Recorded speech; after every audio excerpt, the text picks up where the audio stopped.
Okay, welcome everyone. My name is Jen Vanek. I'm the Director of Digital Learning and Research at the EdTech Center at World Ed, and I am helping to coordinate and implement a series of webinars to help programs like yours implement mobile learning through the Adult Literacy X Prize Communities Competition. This is, I think, the sixth webinar, maybe the fifth or sixth webinar in this series, and we're calling this one Move Forward with Mobile Learning Implementation Tips from Practitioners and Team World Ed. Welcome. I'm glad you could be here. The recording is going to be made available so you can share it with other colleagues later. Team World Ed is a growing community. Actually, we get new people joining every day. We're a bunch of adult basic education providers who work in community-based organizations, do PD, or support adult ed programs in multiple states, all with the goal of extending the population of learners who can use mobile learning to support their education goals. We provide resources and technical support that you're going to hear a lot about today, but just sharing the URL with you right now. So you can throw it in your browser if you want to. Mike will put it in the chat. That's where you go for all the support that we provide. Today, you're going to hear from me. I'm sort of a facilitator of the webinar, and also my colleague Victoria Neff from the EdTech Center at World Ed. Also on the call, we have our colleague, Mike Prentice-Glasgow, who is providing technical support. Mike will be monitoring the chat, and in a minute is going to tell you how you can participate in the chat if this is your first webinar. We also have on the call Linda, who's a technology specialist from New Hampshire. Linda has been deeply involved in building opportunities for mobile learning in her adult education program, and she's going to share a number of tips that have helped her succeed in getting these apps, these X Prize apps, into the hands of learners and supporting their persistence. So we'll just highlight a little bit about why we're doing this. I'm just going to say a minute about the Adult X Prize Communities Competition for those of you who are new to this, and then we'll get right to Linda as quickly as we can. After Linda, then we have Victoria Neff talking about the resources created by Team World Ed and hosted at the website that I just showed you and that Mike just chatted. So this is, we are open to engagement, and if you have questions, you need to share them. Whenever you see a slide like this, know that we're going to pause for questions, and Mike is just about to tell you how we'll do that. Hello, everybody. As Jen was saying, my name is Michael Prentice-Glasgow. I am the Comms Associate for World Education. And real quickly, I just want to give y'all a heads up about some of the features for this WebEx client. And so that way, we want to make it as dynamic and participatory as possible. And so some of the ways in which we ask you to participate is definitely primarily through the chat box. So that way, if you have any feedback, if you have any concerns or questions or just positive feedback, anything like that, please feel free to message it in the chat box, which should be in the panel on the bottom right. You'll also see a line of buttons underneath the slideshow panel, currently up right now, and there's one with a text bubble that you can activate at will. And when you activate it, you'll see the chat panel pop up, and you'll be able to see the messages I send, the links, and many of the other tools that will come up throughout the presentation. And then above the chat panel, there'll be a feedback option that you can provide. Looks like a little air horn with a smiley face, thumbs up, thumbs down, raise hand option, things along those lines. But primarily we want you to use the chat box, but make sure you address all chat to all participants. And so that way, whenever you have a question or whenever you participate in a conversation, everyone in the event can see what you contribute. But then, of course, if you have a technical issue, so, like we were talking about earlier, if you're having audio problems, please definitely try calling in. But if you have any technical issues that otherwise will pop up, if you have trouble with your internet connection or anything like that, please change the addressee to host and presenter. And so that way you can privately message me and we can try to troubleshoot, work out anything that might be going on. So But otherwise, make sure all your messages go to all participants so that way we can keep the conversation open and engaging for everyone else. But then add all your questions and feedback throughout the presentation. And then, yeah, like Jen was saying, the presenters will stop periodically and address your concerns. So that's about it from my end, and I'm going to turn it back to Jen. Thanks. So as always, I just think it's really useful to remember why we're all here. We're not necessarily here to win a competition. We're here because the X Prize Communities Competition provides an opportunity for your programs to get learning apps into the hands of learners for free. We know that 95% of adults in the U.S. have access to a phone, a mobile phone, all but like 18% of those are smartphones, and we know that people are using them. In fact, I wanted to share in another research project that I have going on, the 21st Century Learning Ecosystem Opportunities Research. I'm going out into places where there are frontline service workers to figure out what they're doing to support their learning. And after the first of 10 sites that we visited, it is really clear that people are using their devices to learn independently. I interviewed one person who was a dishwasher in a fast food restaurant who actually has their headset on and their phone up on on a shelf and is watching ESL learning videos while they're washing dishes at work. So the device is in hand. If there are resources available, learners are going to be using them whenever and wherever they can. Your program can make sure that supports accelerating or personalizing learners and also extending learning opportunities to new people. Along the way, then these learners are actually supporting digital literacy development. As I suggested before, the X Prize Adult Literacy Communities Competition is an initiative to support to provide a boost in mobile learning. The first phase of the competition created a financial incentive or award for developers to make the app that impacted adult literacy the most. So 5 different apps went into competition across 4 different cities, and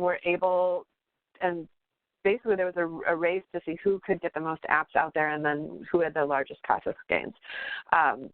Two of the four that we are introducing in this X Prize Communities Competition project had the most downloads, and 2 others were very close, and so we have access to all 4 of those apps until the end of August 31st for free. So if you have a learner download by the end of August, then they will actually get to use the apps for the rest of the year.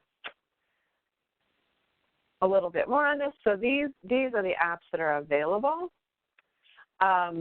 Amrita Learning, Learning Upgrades, Cell Ed, and Codex for Last Words.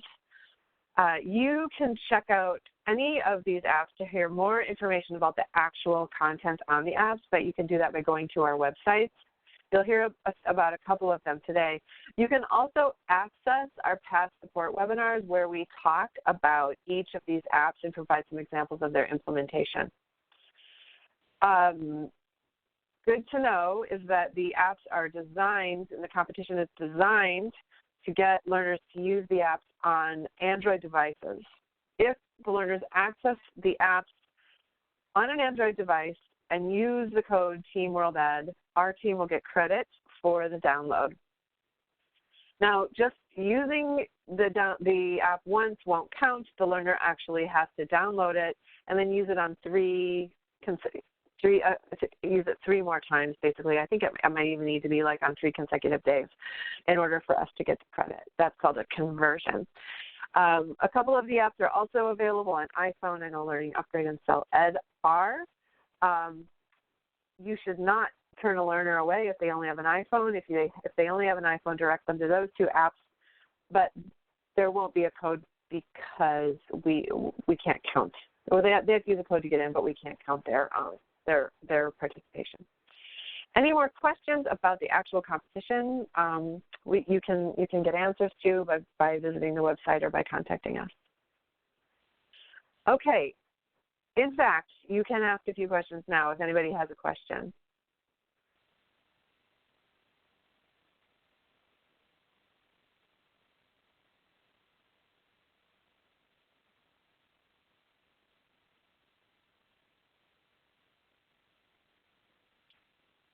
All right. Well, let's move forward. I'm really excited to hear from Linda today. Linda's a technology teacher and specialist in the state of New Hampshire. Linda has been ever present on these webinars and has contributed meaningfully in conversation that other guest presenters have led, and just always has something meaningful to say about her own implementation. So we asked Linda if she would please join us to present on her work. So Linda, I will mute myself and I'll let you take it from here. Okay. I'm Linda Billivo. I'm the tech specialist at the National Adult Learning Center. We've been sort of rolling up our sleeves and getting involved in the X Prize competition since April. So my sort of launching tips started with to make it personal. I know that a lot of perspectives out there are that distance learning is machine learning, and machine learning has a negative connotation. So I moved in with brochures and dialogue. I wanted to help everyone to understand that, the apps were to support literacy, and they were also to support our high-set learners. I was always very well equipped when I had my brochures, that I also tried to bring a device with me, so if there were any questions, I could just model the app for them. I could demystify some of the difficulties. I wanted to ensure that it wasn't that difficult for anyone, staff or students, to start to get involved with these apps. And I made it pretty guaranteed that if they had any questions or they got stuck, I was always available to help them. So offering help seemed to be a very important part as we launched it off.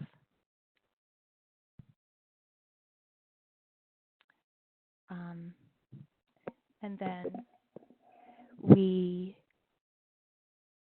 wanted to also, as we sort of did two things, where we started with the hands-on learning and here's how you download. We wanted to talk about the benefits of the power of mobile learning.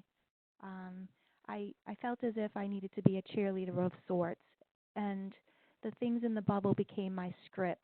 I was always talking about predictable formats, immediate feedback, access to 21st century digital learning skills, visual to support language and concepts, and self-pacing. So part of the implementation was to always sort of stand on my soapbox and talk about why mobile learning, not to replace any standard instructional strategies that were ongoing, but to supplement them, to talk about the benefits of it. And so we can see here's an example of, a predictable format. Somebody really new to just the left-right order of a book. Somebody very new to where's that title, where's that author. So going through the different modules, we were able to present in a predictable format that we started to see the impact that made with independence. There wasn't that hesitation to actively involve in the curriculum. These adult learners were actively engaging without any supports from any of the adults around them. And that immediate feedback, we also, as we, started to really figure out, what are these in the functional application? What is immediate feedback? How does it really impact the adult learner? And this learner was able to move at her own pace, and that immediate feedback just gave her that success to really take some risks, to really dive into some of the higher levels. And the self-pacing. Learners are differentiated, especially in our adult learning program, in so many different ways. So here we have 3 students, and they're just able to self-pace and they're able to take a lesson that's meaningful to them and to travel quite slowly if that's what it takes to master it or get to feeling successful, or they can travel more quickly. And the 21st century digital literacy skill, I mean, that tapping and the touch gestures, the being able to learn differently. You can see on the tables they all have their books and they have their pencils. You know, that's the traditional learning style that they're used to. So the XPRIZE Learning apps gave us an opportunity to expand on our 21st century digital literacy skills. And the visuals, being able to take something that conceptually was really difficult and take away that language barrier and just present it with a picture and a visual was magical, and it helped us to really early on build the success for these students to be able to be interested and motivated. We started off with an iPad. We have a fleet of iPads, so we wanted to model it. We started at that level, but with the the script and the language of self-pacing and the visuals and the predictable formats, we soon were. My role was changing from modeling and facilitating it on iPads to helping the students to download it on their Android devices or on their iPhones. Interesting. Linda, I'm just going to interrupt because I think that's a really interesting implementation model. So you actually got the learners started on the apps on an iPad, and then after they achieved comfort, then helped them move them to their Android devices? Is that what I heard? Yes. And oftentimes we gave them the choice if they wanted to start off with using their mobile devices, their iPhones, they could do that. But many of our students, they just felt a little reluctant to do that and felt more confident using an iPad. Is that because they had done other learning activities on those iPads in your classroom? Yes, I think that's probably the case. We had a lot of familiarity with iPads. We had done some work in the past. I think the bigger format, you can see that we have age differentiations in our classroom, so I think the size of the iPad being bigger was just something that was very paramount in helping to build success with that navigation. Once they got the navigation, I think we could shrink it down and they would feel as if they were able to manage a smaller interface. So interesting. Thank you. Thank you for sharing that. Sure. So sort of that was sort of our spiral of how we launched it, with getting personal and then just rolling up our sleeves and diving into the different classrooms, going into the different levels. But to think about how we could also engage the higher level, our Bridges classes. They're very cultured, very skilled, very savvy. So I wanted to get some perspective from them.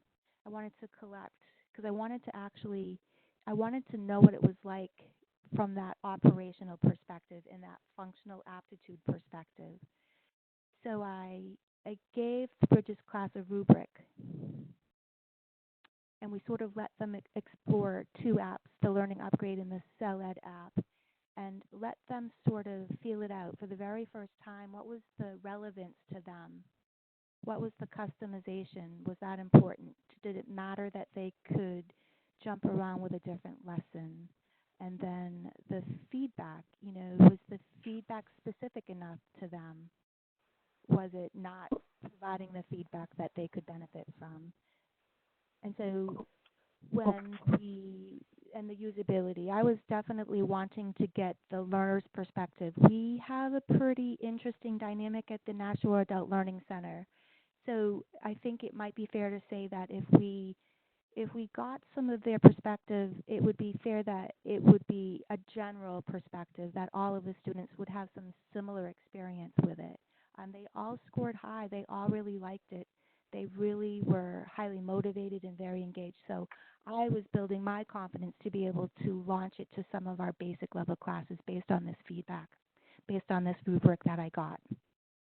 That's amazing. Can you say where this rubric came from? This is just a generic rubric from the web. Interesting. And is it intended for tech? Yeah, it's for apps. Yes. Yep. Yeah, that's so cool. I would love it if you could share the link to the resource where you found this. Yep. And I also wanted to use it with our Bridges class because they're the voice of our community. We have a lot of sharing. We have a break time, and we have coffee, and we have snack as a group together, as a community together. So I was hoping that this would provide that Bridges class a framework, sort of that, what are the apps all about? Oh, the teachers are really they really care about that these apps have a thinking component to it, that they have a usability that's realistic for us. So they were sort of the voice to go and demystify the power of mobile learning. So that was also sort of my tip to try to get some other people in the field to advocate for the apps. That's great. Right. So learners having a voice in the utility makes it easier for them to see themselves as using it. That's great. And then some tips to keep it going. We had really great success with the launching, the initial, and we had many students pulling their iPhones out of their pockets and out of their pocketbooks and saying, let's download these apps. Let's go to the Google App Store. And then I started to think about how could we keep it going and keep the same focus. My expectation was definitely to make these apps meaningful to all learners, especially our high-set learners who have a very concentrated focus on passing the high-set. But how could they look at these apps as little 3-minute lessons on supporting or lengthening the studies that it would take for them to be able to complete the high-set testing? So personalizing it and the empowering them that they're on their own pathway, and these apps can support them with knowing that, that they're not just following a free app, or we're not just suggesting a free app just for filler, just, in their busy lives. That was something that I wanted, that message, I wanted to get that across to them, that these apps could definitely empower their learning pathways. And then to individualize it. So we have HiSET, and they were really great with the tapping, and they were really good with the navigating. But some of our lower basic ESL classes, they needed some individual guided instruction with the tapping and the navigating. That was their roadblock. And then supporting the facilitators, who sort of always were in the wings of things. They were not always actively engaging in the apps. So the tips to keep it going were those three sort of components were important to me. And so for the personalized learning and empowering the pathways, we created some postcards that emphasize the different content strands. This is just an example. This is just one postcard of the Amrita learning, and this is level K3, and it's lifestyles in the USA. So with this postcard, the intent was that it would spark their curiosity to go back into the app, hopefully, 3 more times and beyond that, because they could see some really interesting reading passages here. And this is a front and a back postcard. And then the way that we could provide individualized guided instruction with that tapping and navigating was another postcard. And that postcard just, it really differentiated the different ways we can use our finger to access the app. And it's visual. There's not a lot of language in that postcard. That is just wonderful. The state of New Hampshire, what we did was we have the X Prize competition as a link on the adult education webpage, and we have a lot of wonderful resources to support our facilitators. That's great. Again, Linda, it would be great if we could make sure that these are available to others on the X Prize team to customize. Sure. Had you tried this postcard idea with other online learning initiatives? Well, the working with the New Hampshire mentor Tiffany Brand, who's also has been also a part of the X Prize, we're trying to think about ways to expand our distance learning and ways to measure accountability of the hours spent in any type of distance learning. So this way here, the postcards can dovetail. They can be a springboard off of some teacher-accredited accountability for measuring distance learning. So the postcard for me is a way that we can differentiate and customize the offerings of distance learning, get it out. We have Plato as a state of New Hampshire, and Plato has a built-in measuring tool, so the hours spent in distance learning counts. So thinking of some other ways that we can build in that repertoire of different. There's so many different tools, which the X Prize are wonderful tools to support learners, adult learners, either the ESL or the high-set learners. So trying to provide that concrete, goal setting also. You've completed 3, how about, 5, try for 5 more, building that self-determination, which sometimes can be lacking. Right. Excellent. And all this helps. All these extra support materials help. The barriers. We had some difficulty for me as the technology specialist in the building when we have, the X Prize apps on Android devices. Android devices are very plentiful, and they're very different. So for me, I had a little bit of a barrier with navigating the variety of different Android devices that came my way. Some of our devices were older. Some of our devices didn't support the X Prize apps. Many of them did, though, so that was, not a barrier. It was really wonderful to know that the Androids and the operating system on the Androids are supporting the X Prize apps very nicely. And then we had some barriers with access to Wi-Fi at the school where we are trying to launch all of this. We don't have Wi-Fi for everyone. Our Wi-Fi is somewhat limited.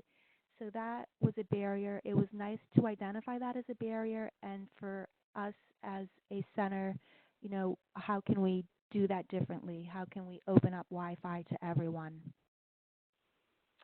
And the skill levels. Actually, before you move on to that, do you mind, what were some of the things that you did do or add access? Well, most of the students were able to get onto using their data. I thought that was a barrier. It was a fiscal sort of obligation on their part that I felt a little bit conscientious about.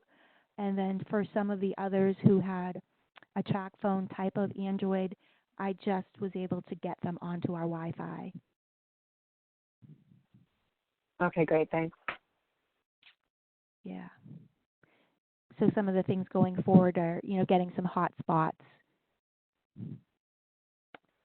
and having open Wi-Fi through the various different hot spots. Great. And referring, obviously, to places where you know that there's public Wi-Fi, I'm sure. Yep. Great. Now tell me about these skill levels.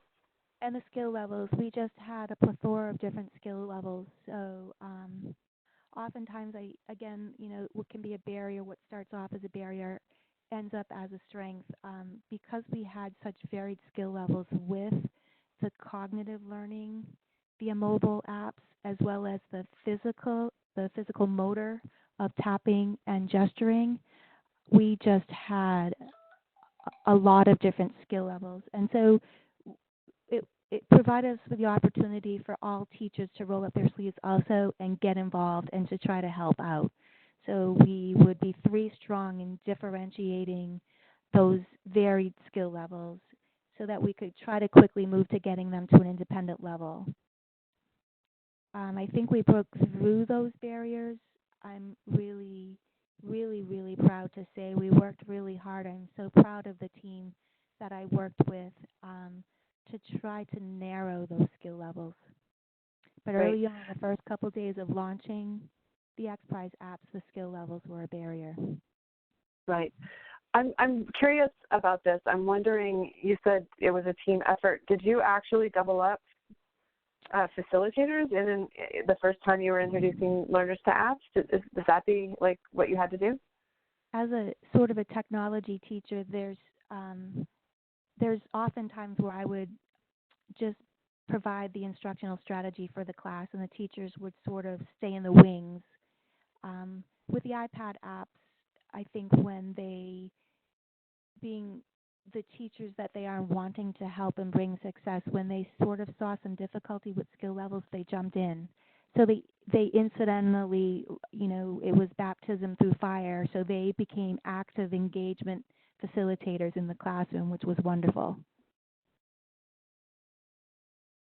Diana Satin is asking you a question I think would be interesting to hear the answer to. She asks, she says, it'd be great to hear about some of the ways your team helps students break through the cognitive and physical motor barriers. Can you think back to something that you can identify as a effective support for them?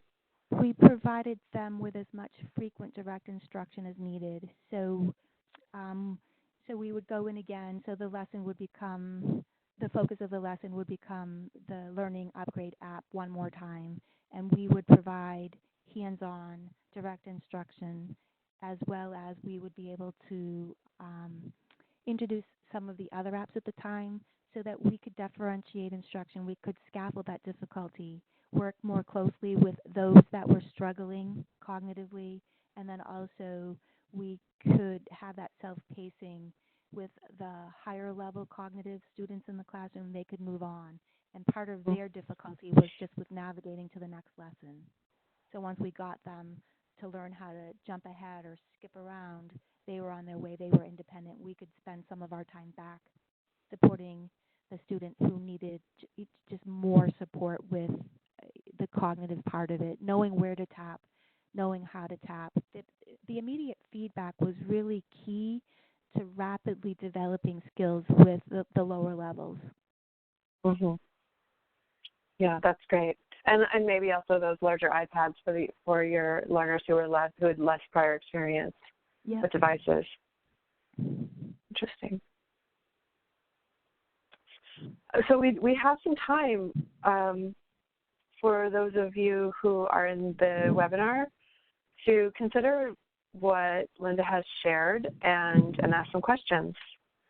Linda, while people are thinking, I have a question for you. You mentioned something about the support you were providing to your facilitators and how you think you were doing it. You were doing some good things there. Can you talk about how you train facilitators on this project and then any ongoing support you provide them? It was mostly, so for me, for my next step would be to reach out to some of our volunteer tutors that are with us through the summer and train them to become facilitators going forward. But with my April through June, my facilitators were the teachers. So I had an open door policy where they would come. It was really personalizing it for them. Having a lot of narrative with them and encouraging them that mobile learning was not going to take away from classroom learning, but it was going to supplement it, and it could offer the students the immediate feedback, the self-pacing. And so building facilitators out of teachers, it was just an end result that really wasn't part of the initial plan, but it was interesting how they became very excited about the apps once they were modeled and they could see the progress in the students. Do the teachers themselves use the apps?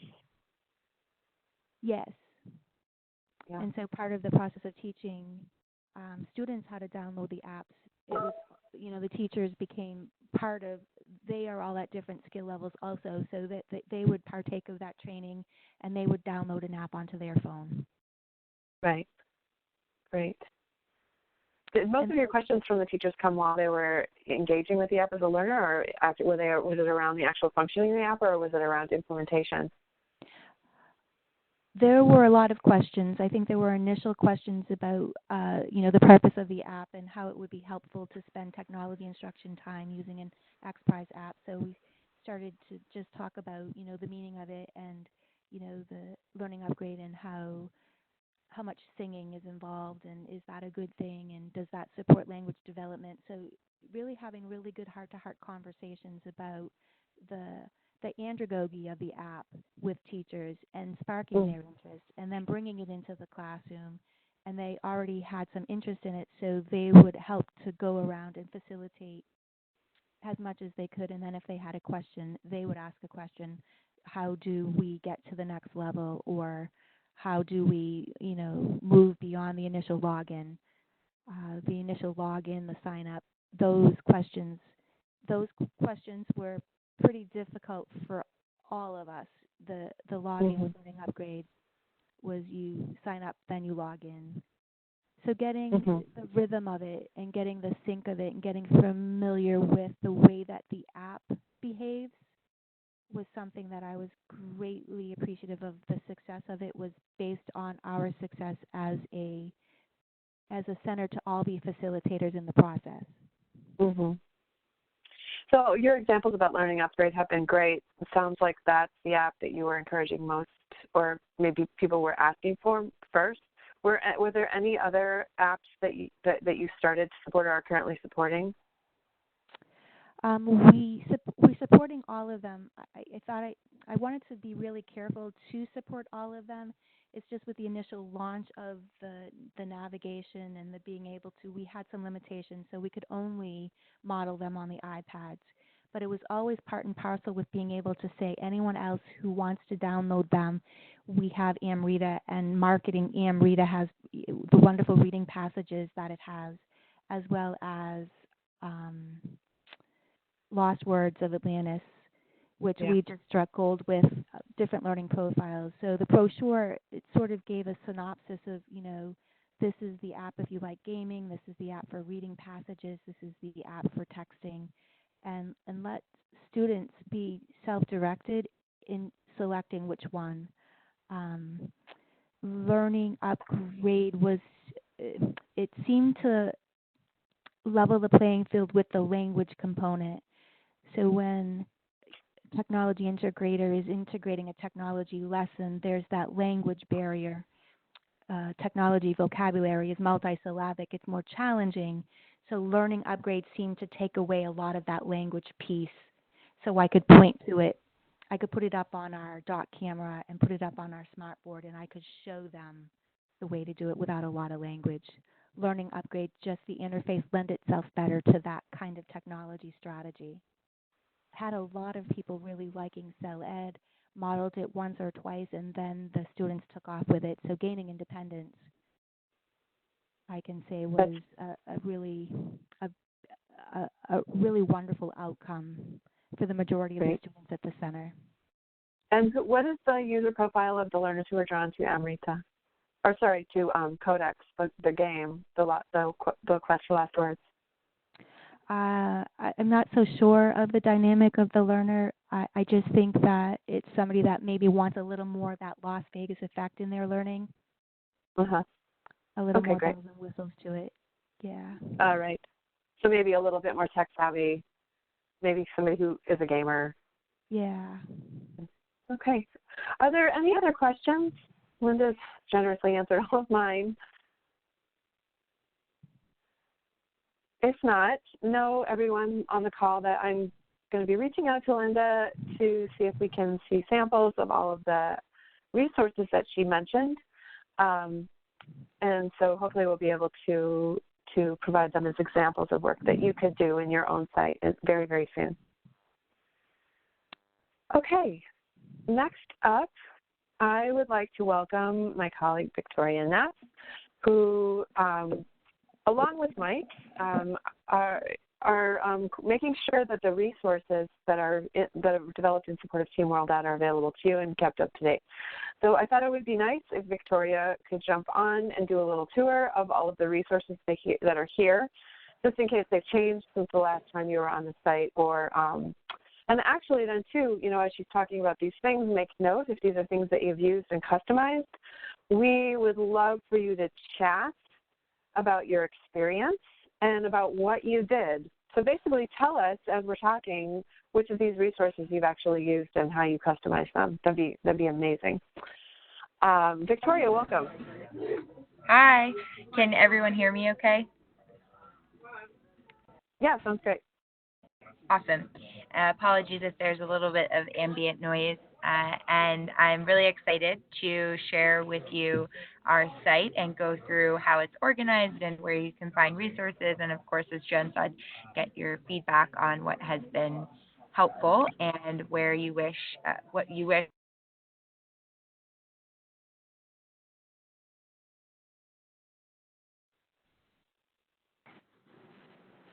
Hey, Victoria.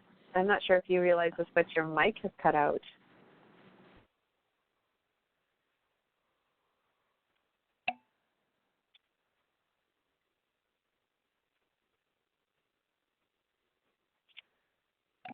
We'll just give her a minute, and then Mike is also able. Ambient noise.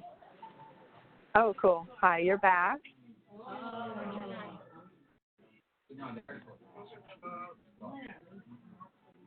Oh, can you guys hear me okay? Well, we lost you for about 30 seconds. All right, I'm going to continue and share the screen, and if I get lost, if you guys lose me again, I'll just have Mike continue on. We practiced this morning and went through the site, so he should be able to do that, and I know he'll do a great job. So let me share my screen.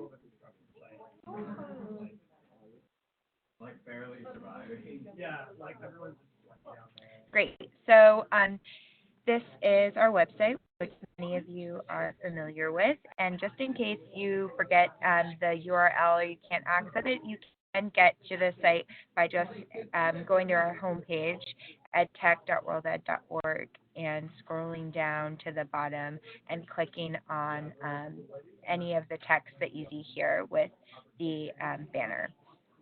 So that will bring you to our Team World Ed page, and the beginning is just a brief description about, if you've never heard of you haven't yet been involved with Team World Ed, what Team World Ed is and how it, what we're competing for with the Adult Literacy Exercise Community Competition, and just, brief description as well as the FAQ document. So some things are linked in this text, but most of the resources are below. Let me just hide.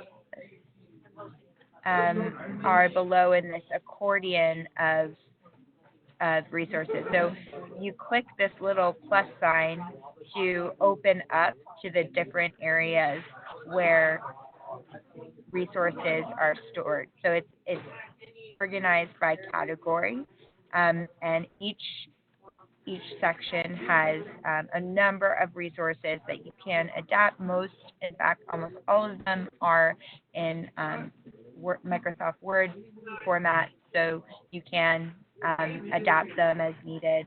And the only ones that are not are the outreach flyers, but we did make a Word version which you can use. So I won't go into each one here, but I would love to hear maybe after what resources have been the most helpful for you and where you have found just the most utility and use for. So I will let Mike take it away with the webinars, and then maybe after we can just pause and hear from you what resources have been most helpful. Thanks, Victoria. I'm going to grab the presenter ball real quick. Cool. So Victoria brought us through a lot of the sort of informational materials and promotional materials, right, that we wanted to make available to everyone. Because we know that, this competition for a lot of people just came at a really interesting time, especially with a lot of the programs wrapping up for the summer. And we wanted to be able to streamline the process for people to be able to promote this competition to all of their constituents. So thank you, Victoria, for bringing us through that. As you can see, this is primarily everything on this side is, again, to help you. That's customizable. We have, again, the PDF versions for mass producing, and we have the Word versions for customization that are specific to whatever your program might need. But then also we have our collection of webinars which is what I want to just sort of highlight for you right now. So in the top here, you'll see, so right now it's June. We've been doing a series of support webinars for every month from essentially the beginning of the competition in April in order to prep people, to prep our team, right? So our team has this expertise on the programs that they are pushing out, and they feel confident that this is, a viable solution for their learners. And so up here, you'll always see the most recent upcoming webinar that we have scheduled, and that, of course, this is the one for today. But then it's updated constantly with the latest information on what the next webinar will be. So please check back soon, and you can figure out when the July webinar will be. But you can see here we have YouTube links to all of our webinars. So this one, the Accessing Free Mobile Learning Apps, was the introductory webinar where we just told people about the communities competition. We told people about the nature of the competition. A lot of it you'll see in our summary up here that, again, Victoria really described well. And then you'll also see the more in-depth technical ones, I would say, the ones that got more specific about each app. So this one, for example, talked about the specificities. We brought in people from CellEd and Codex Lost Words of Atlantis to come in, the developers, the founders, the people behind the scenes, to tell us the specifics of each app, like where do they excel, what's the nature of in the accessibility of it technologically, what are some of the potential barriers to some of the participants in terms of like space, data usage, etc. And so if you really want an in-depth look at the CellEd and Codex apps, you please check out this webinar and get that information from these developers themselves. And then similarly, similarly, just close that. You can get the same thing from Amrita and Learning Upgrade. And then finally, of course, we have the Sharing Our Stories and webinar that happened last month, where we sort of brought in practitioners to, again, talk about, similar to what Linda did today, to talk about some of the challenges and the successes that they've had with during the competition so far. And so really, please take advantage of these resources that we have. We want to make sure that you feel confident using these apps in your spaces, that you have the expertise at your fingertips, that you can explain these to learners, to other potential team members, because there's no accident that Team World Ed was able to have as much success in this competition as it had. And so we want to make sure that it continues. We want to make sure you feel confident being part of that team. And then similarly, toward the bottom of the page, we have the more technical reference materials, where we want you to have like the nitty-gritty facts on each of the apps. And so Jen explained the nature of like the Apple versus the Android divide, but then also you can also get more information about some of the key features, some of the courses and lessons available, and then how long these apps are going to be free. Because of course during the course of the competition they're free, which is great, which makes it incredibly accessible. But then you can also see that CellEd and Learning Upgrade will not be free forever, whereas of course Amrita and Codex will be free indefinitely. You can see the nature of the space required. You can see again all these considerations that are important when we're talking about the demographics that we're trying to reach out to. And so similarly, you can see more information about what it means to join Team World Ed. Again, Jen was talking about encouraging the learners to use the app on at least 3 separate days. That's very important. So not only do they download the app, but they have to use it for 3 separate days to count as a conversion. So again, very important. And then of course we have a rough timeline of the entire competition, starting from June, going to, of course, the milestone awards, and then until the end, which is the competition is ending August 31st, which is coming up fast. And so that's why we're really interested in engaging y'all about what materials what materials could help you right now, because we, again, have made promotional materials. We have some of the more technical expertise. We, again, want to make this, but it doesn't mean anything if it's not helping you in your program. And so please let us know, especially for next month's webinar programming, what topic would you like to see, what kind of perspectives would you like to hear more of, and how can we, again, make succeeding in this competition more accessible to you and to your program. So I'm going to stop sharing my screen and bring it back to the presentation. And so hopefully you feel a little more comfortable using our website, but we would definitely love to hear your feedback. We would definitely love to understand yeah, again, how can we help you engage in this competition better? So I'm gonna turn it back over to Jen, and Jen's gonna keep us going. Thank you. Great. Thank you, Victoria and Mike. We just have one comment here from Diana, who says that most of these have been useful. And so by useful, I am going to infer that you mean easy to customize and that we have the relevant information there for you to customize. The PowerPoint, of course, you can use for any webinars or trainings that you want to do, and Diana also refers to the quick facts chart, which Mike just highlighted. So do let us know if you've been using these things and had any trouble.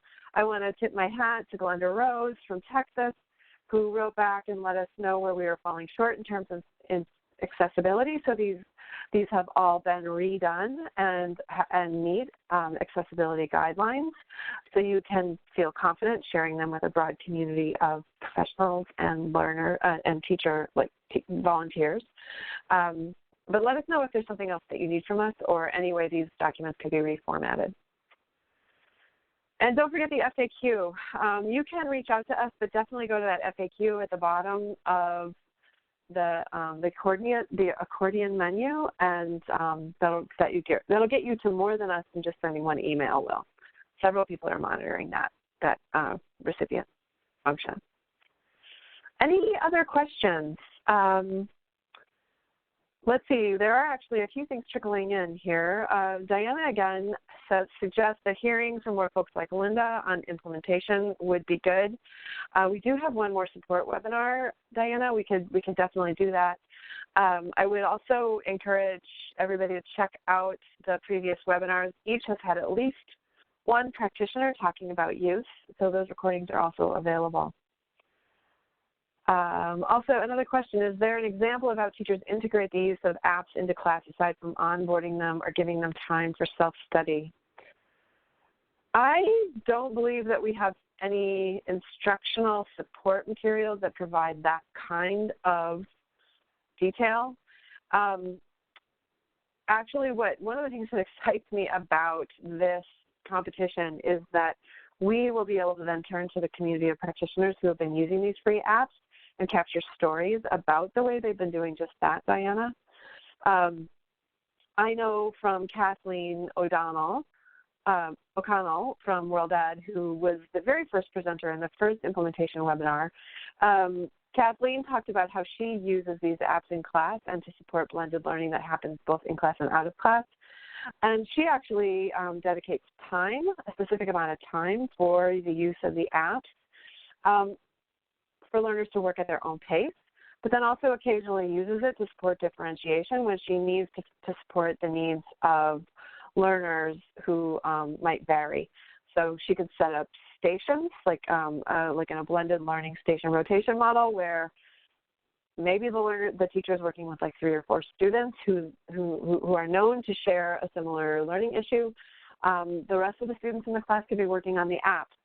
I think that these devices, particularly after students are working on the apps on their own devices and have ample time and practice to do them in multiple settings, it becomes a much more powerful tool for classroom differentiation because not a lot of time has to be spent on tech support.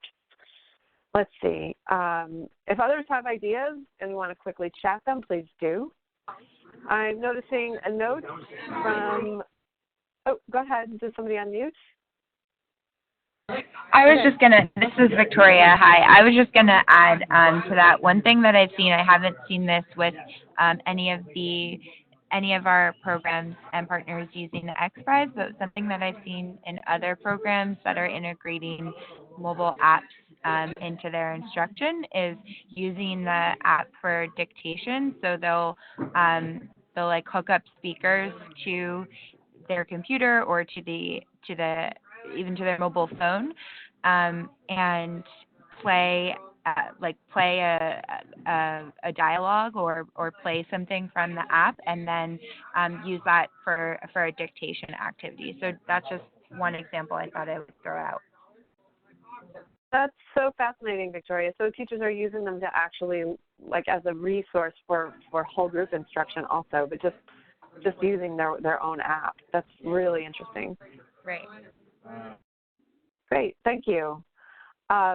Xavier says that they're drawing on useful resources and adapted for trainings with instructors, flyers to give out at learners. Xavier is looking for short videos of student testimonials and how to sign up videos that can be shown to students in class during other group signups. So our team can make a note of that and discuss that and see if that's something that we can do. Certainly thinking about how this would be a useful resource to support mobile learning even more broadly than just this competition, that would be a really interesting idea. Okay, any other questions or suggestions? Any other stories or tips that people want to share, work that you're doing that you might have been reminded of? Well, if not now, we do have one more of these webinars coming up, or sorry, two more, at least two more. For sure, one in July. I would love to connect with people because we will be looking for a couple more practitioners to talk about their work. And maybe there's something to this, like actual instructional models for the way these apps are being used in the classroom. I think I'd like to push into that a little bit to see if we can find some practitioners there. So if you have some ideas about that and would like to share some of the work that you've been doing in that area, I'd love to hear from you. Okay, if you have any questions on the topics that we covered today, these are your presenters and these are their email addresses. I'm sure they wouldn't mind hearing from you and answering a few of your questions.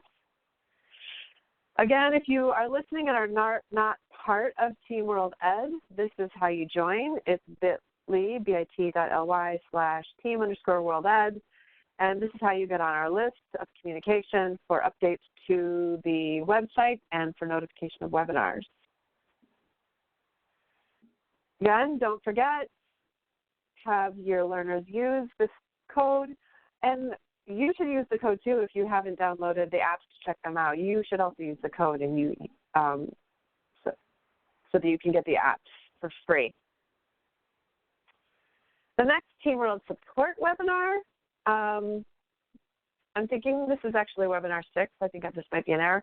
We're going to be nearing the end of the competition, so there'll be a huge push.